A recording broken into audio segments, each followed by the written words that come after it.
सुहास दादा, मी सांगितलं ते सगळं सामान आलंय? हो मॅडम, तुम्ही सांगितल्याप्रमाणे सगळं सामान आणलंय. छान, थँक्यू. कमळी, निंगी, आज तुम्ही तुमच्या गावाकडच्या गमती सांगत होतात ना, मला माझं सगळं लहानपणच आठवलं बघ. तुमच्या दोघींमुळे आजची दिवाळी कायम लक्षात राहील. म्हणून मी तुमच्यासाठी एक गिफ्ट आणलंय. म्हणजे आणि एक गिफ्ट? चल. आजी, याची काय गरज आहे? अगं गरज तर नव्हती, पण काय निदान बघून तरी घे. चल चल चल चल चल चल चल तू चल. या इकडे. हे बघा. आजी, अहो हे काय? काय दिसतंय? तुम्ही गावी असताना दरवर्षी दिवाळीत घरी किल्ला बनवायचा. मग यंदाच्या दिवाळीला इथे बनवायचा किल्ला. हे सुद्धा तुमचंच घर आहे ना? खरं किल्ला करायचा? अगं मग हे कशासाठी आणलंय सामान? चला चला, लागा तयारीला. कमळे, आता असला भारी किल्ला तयार करूया की नाही, सगळे बघतच राहिली पाहिजे. वय ग, आधी कुठला किल्ला करायचा आहे ते ठरवूया.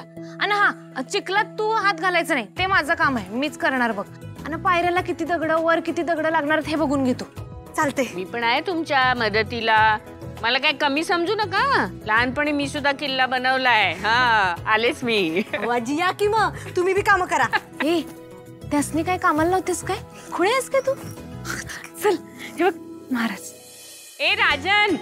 काय ग? राजन, ऐक ना. अरे आपल्या अंगणात काय होतंय बघ तरी. किल्ला बनतोय, किल्ला. काय? हो किल्ला?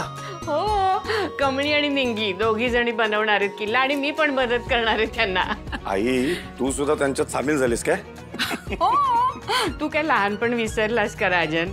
आपल्या अंगणात किल्ला बनतोय या कल्पनेनेच मला एवढा आनंद झालाय म्हणून सांगू. चल ना, चल आपण मज्जा करू. चल. आई, तुला सांगू का, त्या दोघींबरोबर ना तू सुद्धा मला लहान झाल्यासारखी वाटतेस. हो, झालीये.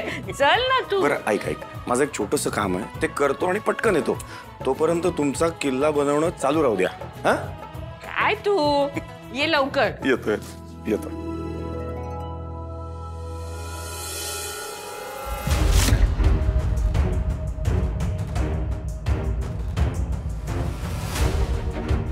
ए, गावछाप नंबर 1 and 2.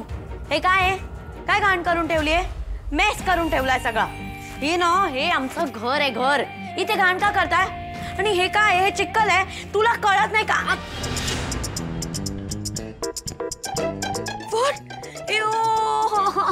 मम्मा, शी, हे सगळं तुमच्या दोघींमुळे झालंय. तुमच्या दोघींमुळे माझे पाय असे चिखलात. शी, घाण झाले. तुम्हाला कळतंय का? अक्कल आहे का तुम्हाला? हे चिक्कल आहे. गावछाप, हे मला पाडण्याचा अटेम्प्ट केलाय ना, मुद्दाम केलंय ना? आणि काय आहे, तुम्ही असे गावछाप गेम्स खेळणार दोघी मिळून? दोघी नाही ग, आम्ही तिघी जणी आहोत. आम्ही इथे किल्ला करतोय. आज कमळीने किल्ल्याविषयी सांगितलं ना, तेव्हाच मी ठरवलं यंदा आपल्याही अंगणात किल्ला करायचा. येतेस? आजी, काही किल्ला नाही करायचा यांना. मला माहिती, आय नो देअर इंटेन्शन्स. यांना मला पाडायचं होतं. असं काही नाहीये. तुझं तुझ्या पायाखाली लक्ष नव्हतं ना, म्हणून असं झालं. काही विशेष झालं नाहीये. पायाला चिखल लागला ना, हात सुद्धा जरा मातीत जाऊ देत. काहीतरी चांगलं शिकायला मिळेल तुला. ये किल्ला करायला. आणि महाराजांच्या आठवणीत सामील बी होता येईल. अगं, ज्या किल्ल्यांच्या जोरावर महाराजांनी अख्ख्या महाराष्ट्राचं रक्षण केलं, त्यांच्यावर लक्ष ठेवलं, त्यांची काळजी घेतली, बलाढ्य शत्रूपासून रक्षण केलं. अगं, तसा सेम टू सेम किल्ला नाही जमला ना, तरी त्यांच्या आठवणीसाठी तरी नक्कीच करा. झालं?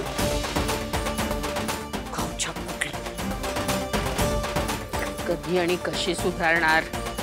चला आपण लागूया कामाला. मला पण काहीतरी काम द्या. आजी, हा, तुम्ही खरंच काम करणार? अगं म्हणजे काय काय करू मी? झेंडे बनवते. दे.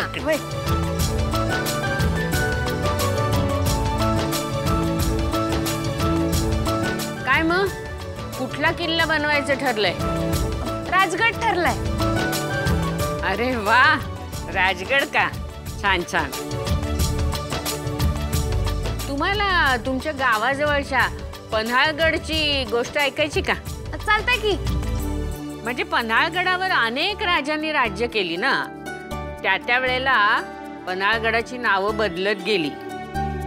पण अगदी पुराण काळामध्ये त्याचं नाव काय होतं माहितीये का? ब्रह्मगिरी. म्हणजे दंतकथा असेल.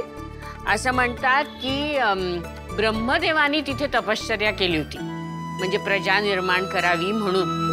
आणि मग तिथे सोमेश्वर लिंग, सोमेश्वर सरोवर निर्माण केलं. ब्रह्मदेवानी तपश्चर्या केली म्हणून मग त्या जागेचं नाव ठेवलं ब्रह्मगिरी.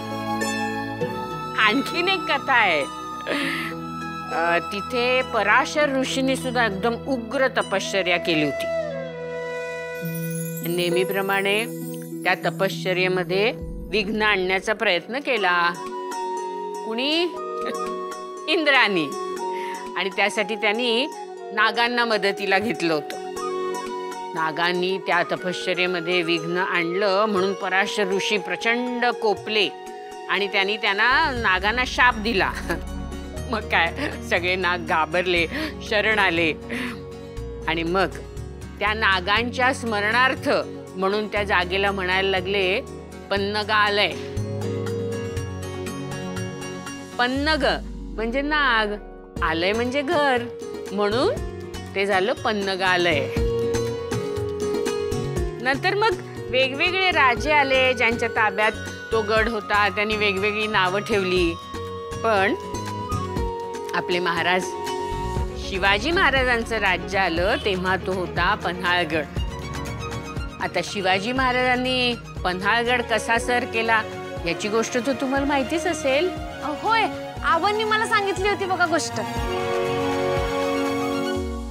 अनिका, अनिका थांब जरा. हे काय काय? बघ ना, हे बघ बघ काय. अगं सोड. चिखलाने माखलेली चप्पल घेऊन कुठे फिरतेस? मी का फिरू? ते सोडे मी एस्थेटिक, मला नाही आवडत हे सगळं. तुला एवढे प्रश्न आहेत ना, तू बाहेर जाऊन बघ, तुला आन्सर्स मिळून जातील. ती गावच्या पे ना सगळा खेळ मांडून ठेवलाय तिने. खेळ आहे आणि त्यात ती आजी, तिलाही त्या खेळात सामील व्हायचंय. मी त्यांना थांबायला गेलेली मी. पण व्हॉट हॅपेंड? माझाच पाय चिखलात पडला. एव ग्रॉस. मला इतकं इन्सल्टिंग वाटतंय ना. I just hate her man. तू जरा शांत होशील का प्लीज? तुला मी आधीच सांगितलं की आपला वेळ चांगला नाही चालू आहे. तर ती म्हातारी किती चिडली आहे माहितीये ना? फणा काढूनच बसली आहे ती म्हातारी. तिला डिवसायचंय तुला? मी काय म्हणते, तुला तुझं इन्सल्ट करून घ्यायचंय का? नाही ना? मग जा तुझ्या खोलीत जा आणि झोप जा. तू माझा विचारच करत नाही ना. You know what, I just hate you. Don't talk to me. अगं पिल्लू, don't talk to me. Kamli, त्या कमळीचं ना काहीतरी करावं लागणार आहे. दिवाळी संपू दे, मग मी आणि माझी आई तुझं काय करतो ना ते तू बघच. सोडणार नाही.